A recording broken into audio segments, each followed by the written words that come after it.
What if the most ambitious space film ever made nearly destroyed its own cast and crew before a single frame reached theaters? We used to look up at the sky and wonder at our place in the stars. Now we just look down and worry about our place in the dirt. Interstellar wasn't just Christopher Nolan's vision of humanity's future. It was a 5-year descent into practical filmmaking madness that blurred the lines between science fiction and documentary-level realism. Here are 20 weird facts about Interstellar that prove the journey to make this film was just as impossible as the mission to save humanity. But stick around for the bonus fact, because what Christopher Nolan did with one particular scene rewrote how Hollywood thinks about practical effects forever. Let's go. Fact number 1. Christopher Nolan grew 500 acres of real corn. Christopher Nolan refuses artificial landscapes, so when Interstellar needed endless cornfields, he planted them literally. The production cultivated 500 acres of real corn in Alberta, tending it like a legitimate farming operation. This wasn't decorative. It was a functioning crop that grew, was maintained, harvested, and eventually sold for profit. Nolan unexpectedly became a temporary farmer, generating revenue before the film even premiered. The realism shows on screen. Real dust, real wind, real texture in every shot. Cast and crew joked they were working on the world's most expensive agricultural documentary. But the choice created immersion no CGI could match. You see authentic light moving through real stalks, actual earth kicked up under tires, and dust that genuinely coated the crew. It wasn't just practical, it was philosophical. Nolan believes audiences can feel authenticity through the screen, and those fields embodied that belief perfectly. Fact number 2. Kip Thorne's equations produced scientific papers. When Christopher Nolan hired physicist Kip Thorne, he didn't want a consultant, he wanted the film's scientific backbone. Thorne supplied precise equations describing how light behaves near a black hole, which VFX artists at Double Negative used to create Gargantua. They weren't approximating, they were running legitimate astrophysics simulations. The results stunned everyone. The accretion disk appeared distorted in ways scientists had theorized but never visualized so clearly. In fact, the images generated new scientific insights. Thorne and researchers published 2 peer-reviewed papers based on discoveries made during the rendering process. Hollywood special effects had produced scientifically valuable data. Gargantua became the most accurate black hole visualization ever created, influencing real astrophysical modeling. Instead of science fiction borrowing from science, science learned from cinema, a rare reversal that made Interstellar a milestone where artistry and physics collaborated to push human understanding forward. Fact number 3. Hans Zimmer composed the score without reading. The script. Hans Zimmer didn't read the Interstellar script before composing its iconic score. Instead, Christopher Nolan handed him a single page, a simple story about a father and child. No planets, wormholes, or space missions, just emotion. Nolan asked Zimmer to compose music capturing that feeling alone. Within a day, Zimmer produced the piece that became the film's central theme. Only afterward did he learn it was for a massive sci-fi epic. This was intentional. Nolan didn't want space music. He wanted music about love, grief, and time slipping away. Zimmer recorded the score using the legendary 1926 Temple Church organ, creating a sound so deep and analog that audiences felt it physically in IMAX theaters. The result was a soundtrack that didn't accompany the images, it overwhelmed them. Zimmer had unknowingly composed the emotional gravity of the film before ever seeing a single frame. Fact number 4. The cornfield chase used real planes and real danger. The thrilling drone chase scene through the cornfields wasn't made with miniatures or CGI. Nolan hired real pilots to fly actual aircraft at dangerously low altitudes directly over the 500 acres of corn. Cameras were mounted on the planes, capturing them slicing through the crops at high speed just feet from disaster. If a pilot misjudged height by even a few feet, the plane would have slammed into the ground. On top of this, Matthew McConaughey and the child actors were physically present in the field during certain shots. They could hear the engines roaring toward them and feel the displacement of air as planes shot past. Their flinches and tension aren't performance, they're instinct. The insurance teams were reportedly uneasy, but Nolan pushed for real danger to capture realism. The final footage radiates authenticity because viewers are watching actual risk unfolding, not digital illusions. Fact number 5. McConaughey nearly lost the role to another space movie. Matthew McConaughey was Christopher Nolan's first choice for Cooper, but he was already attached to another space film in development.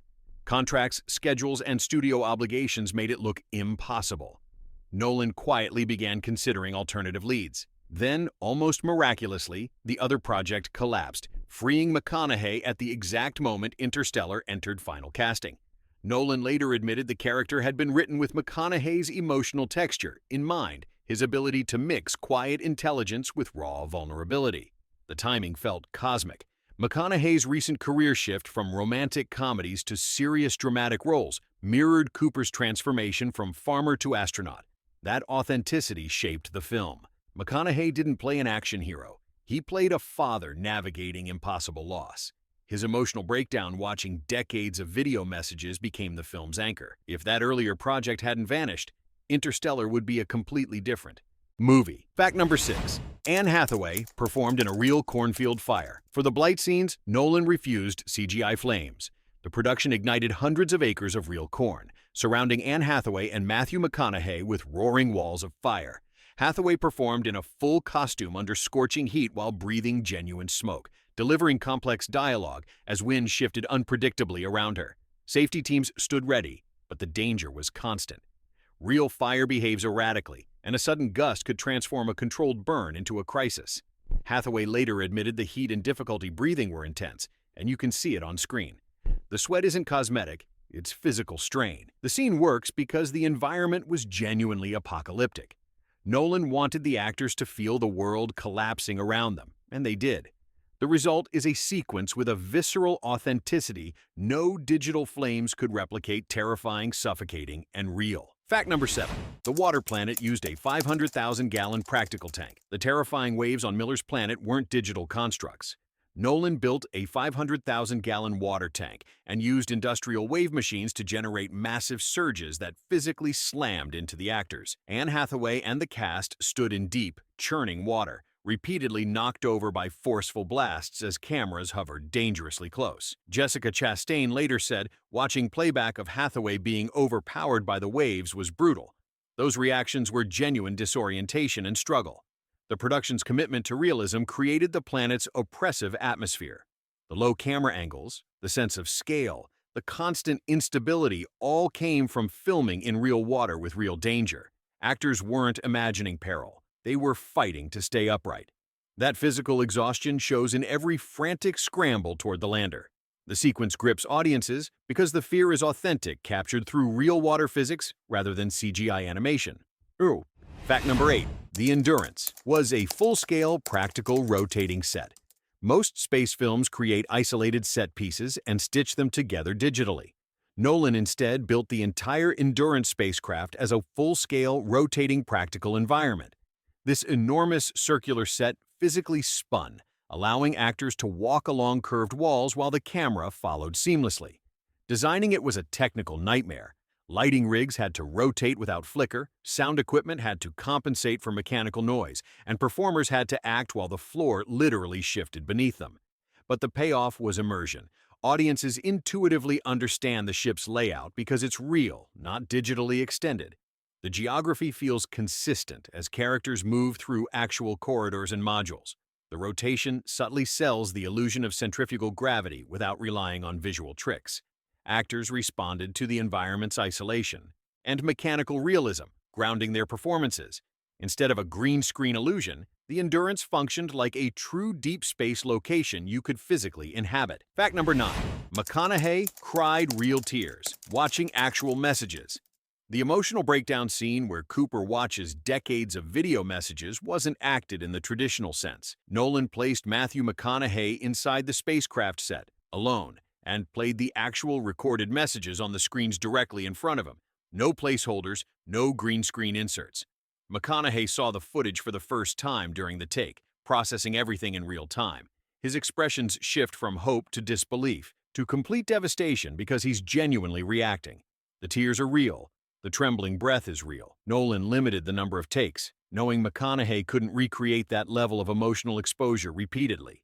The performance became one of the most haunting moments in modern cinema precisely because it bypassed acting and captured human emotion unfolding spontaneously.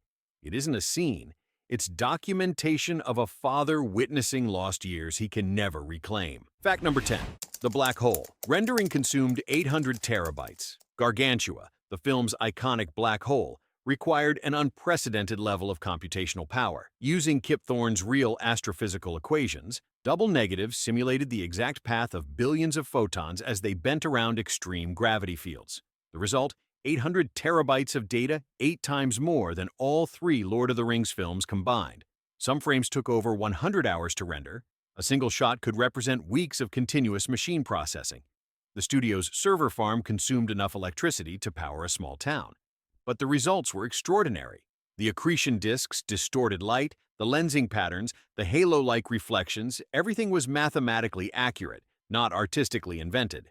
Astrophysicists praised Gargantua as the most scientifically faithful black hole ever visualized. What began as cinema became a legitimate scientific simulation, blurring the line between filmmaking and research. Fact number 11. The docking scene uses silence as its weapon. The docking sequence, one of cinema's most nerve-wracking moments, achieves its power through silence. Hans Zimmer's score drops out entirely, leaving only breathing, mechanical groans, and clipped radio dialogue. Nolan intentionally removed music because he wanted audiences to feel raw tension without emotional guidance. The scene unfolds almost in real time, with authentic aerospace terminology verified by NASA consultants. Meanwhile, the rotating endurance set forced actors to perform while the environment physically spun around them, replicating disorientation. The realism amplifies dread. Viewers aren't being entertained, they're being squeezed. When Cooper finally locks into alignment, there is no triumphant swell of music, only a release of pressure. The silence turns the scene into a survival event. Nolan trusted the physics, the visuals, and the audience's nerves to do the heavy lifting, creating a moment more powerful than any orchestral crescendo could achieve. Fact number 12. Murph was cast backwards, adult. First, child second. Casting Murph posed a unique challenge. 2 actresses had to play the same character across decades and feel undeniably like the same person. Nolan made a rare choice. He cast Jessica Chastain first as adult Murph, then searched for a child actor who could plausibly become her. Instead of matching an adult to a child's face, the team studied Chastain's features, energy, and mannerisms. Mackenzie Foy was chosen because her expressions, eye shape, and emotional intensity felt like Chastain in younger form.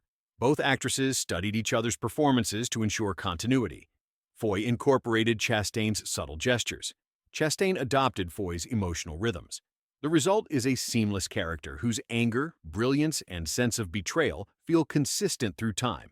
Murph doesn't feel like 2 performances, she feels like a single life unfolding across decades of pain, loss, and discovery. Fact number 13. The Tesseract was a physical set, inside a shipping container. The mind-bending Tesseract sequence looks digital, but Nolan built it physically inside a massive shipping container. The set consisted of moving panels, projected images, mechanical rigs, and practical light sources arranged to create the illusion of infinite space. Matthew McConaughey performed inside this shifting labyrinth, while footage of Murph at different ages played around him in real time. The disorientation you see isn't only emotional, it's physical. Panels slid open and closed, lights pulsed, and entire sections moved on tracks as McConaughey delivered lines, creating genuine confusion that fed into the scene. Nolan wanted tactile interaction. Cooper needed to touch time, not just observe it. The result feels paradoxically grounded, despite representing a 5-dimensional construct. Instead of relying on full CGI, Nolan made the impossible tangible, allowing audiences to experience a metaphysical space as something strangely real. Fact number 14. NASA sounds were recorded from real space equipment. Sound designer Richard King didn't invent futuristic noises, he recorded actual NASA hardware. He traveled to real facilities, capturing airlocks, pumps, ventilation systems, hatches, and pressure systems to create a soundscape rooted in aerospace engineering. Even mechanical clicks inside the Endurance come from genuine equipment. Just as important, Nolan insisted on scientific silence. Space has no sound, so exterior shots are eerily quiet, with audio only heard through radio transmissions or inside helmets. This accuracy distinguishes Interstellar from most sci-fi films, where explosions roar unrealistically. King blended real recordings with subtle design choices to craft an acoustic environment that feels documentary authentic. Viewers may not consciously recognize the accuracy, but they feel it. The film sounds like a place that truly exists, sterile, mechanical, and governed by physics rather than cinematic exaggeration. The result earned King an Academy Award nomination and industry-wide respect. Fact number 15. McConaughey trained with real astronauts. To play Cooper authentically, Matthew McConaughey spent extensive time with NASA astronauts. He interviewed them about the emotional and psychological realities of missions: loneliness, separation from family, pressure, technical clarity during emergencies. One astronaut told him the hardest part wasn't danger, it was helplessness when crises unfolded at home.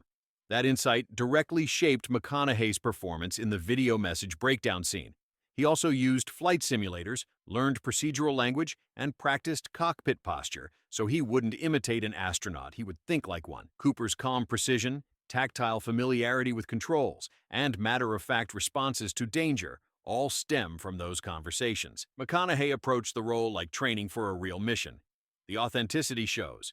Cooper feels like a working pilot, not a Hollywood hero. That grounding anchors the film, making every emotional moment hit harder because the character feels lived in and real. Fact number 16. The time dilation. Math is scientifically exact. When the film says 1 hour equals 7 years, it's not dramatic exaggeration, it's astrophysical accuracy. Kip Thorne calculated the exact gravitational parameters of Miller's planet orbiting near Gargantua's event horizon. Nolan wasn't allowed to adjust the numbers for dramatic effect. The math dictated the plot. That scientific discipline shaped major story beats. When Cooper returns to find decades have passed, the heartbreak works because audiences sense the accuracy even if they don't understand the equations. Time dilation becomes a character, not a gimmick. Thorne ensured every time jump, orbital period, and gravitational effect aligned with real physics. Even the emotional promise Cooper makes to return when Murph is his age becomes mathematically plausible. The film's scientific rigor deepens its emotional resonance. The tragedy isn't fantasy. It's the real consequence of approaching a supermassive black hole. Interstellar treats time not as storytelling magic, but as measurable, unforgiving reality. Fact number 17. The cornfield created a massive dust problem. Filming on 500 acres of real corn resulted in an unexpected problem: dust mountains of it. The Alberta heat and farming activity created constant dust storms that infiltrated everything. Cameras clogged, lenses crusted over, crew members developed respiratory issues, production paused frequently to clean equipment that simply couldn't withstand the environment. Ironically, the dust became a gift. Nolan needed a visual representation of Earth's ecological collapse, and nature provided it. Scenes showing Cooper's family struggling through haze and grit weren't staged. It was actual dust blowing into actors' eyes and lungs. The grit on Matthew McConaughey's and Mackenzie Foy's faces is real, not makeup. The difficulty breathing was not performance. The environment created authentic strain that mirrored the film's themes. Nolan later admitted the dust was far worse than expected, but it gave the dying Earth sequences a documentary-level realism impossible to fabricate. Fact number 18. Michael Caine's role was written for him. Professor Brand wasn't just cast with Michael Caine in mind, the character was written specifically for him. Nolan and Caine's long-standing collaboration shaped the role from the beginning. But Brand subverts Caine's classic cinematic persona. Instead of wise mentor, he becomes the architect of a devastating lie. Audiences instinctively trust Caine, which makes Brand's betrayal hit harder. His familiar warmth becomes a mask for guilt and desperation. Caine's reading of Dylan Thomas's poem forms the emotional spine of the film. He delivers it with a blend of hope and resignation, urging humanity to fight, even as he secretly knows he's failed them.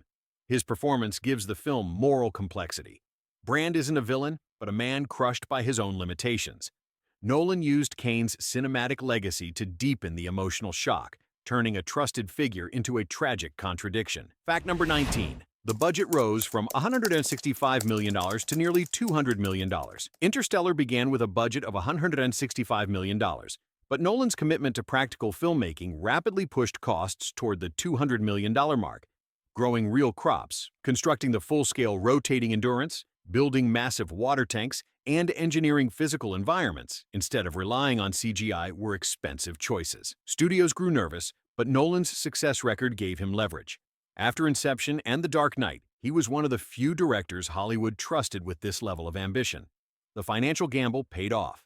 Interstellar grossed $677 million worldwide, largely due to IMAX audiences drawn to its tactile realism. The higher budget wasn't waste, it was investment. Practical effects produced a visual authenticity that digital tools couldn't replicate at the time. The film's financial triumph validated Nolan's philosophy. Real environments may cost more upfront, but they create cinematic longevity that resonates with global audiences. Fact number 20. The ending was rewritten many times. The ending of Interstellar: The Tesseract, The Message Through Gravity. Cooper's reunion with Murph went through numerous rewrites. Nolan struggled to balance emotional closure with scientific integrity. Early versions were intellectually impressive, but emotionally cold. Later, drafts leaned too sentimental and drifted from physics. The final version is a careful blend. The Tesseract operates within a framework of higher dimensional physics, but its purpose is emotional clarity. Love becomes the variable that allows Cooper to locate the correct moment in time, not magic, but a metaphor intertwined with gravitational theory. Importantly, Nolan resisted Hollywood temptation to reunite Cooper with young Murph. Time doesn't reverse. His choice has consequences. Murph grew old without him. That emotional realism anchors the ending. The balance between science and sentiment transformed a complex finale into one of modern cinema's most debated and most memorable conclusions. Bonus fact: Mann's Glacier is disappearing in real life. Dr. Mann's icy planet was filmed on Svinafellsjökull Glacier in Iceland, a stunning location already in the process of disappearing. Climate scientists have documented its rapid retreat due to global warming. The ice visible in Interstellar is literally gone in some areas today. During filming, local guides told the crew how much the glacier had shrunk in recent years. The irony is chilling. A film depicting Earth's environmental collapse was shot in a location that was actually collapsing. The frozen cliffs, fractured ice fields, and brittle surfaces weren't production design, they were symptoms of real climate decline. In future decades, this location may no longer exist at all, turning the film unintentionally into a time capsule. Interstellar warned about a dying planet while simultaneously documenting one. The movie's sci-fi cautionary tale became a quiet record of present-day environmental loss. Interstellar wasn't just Christopher Nolan's most ambitious film. It was a production that pushed every boundary of practical filmmaking while accidentally contributing to scientific knowledge.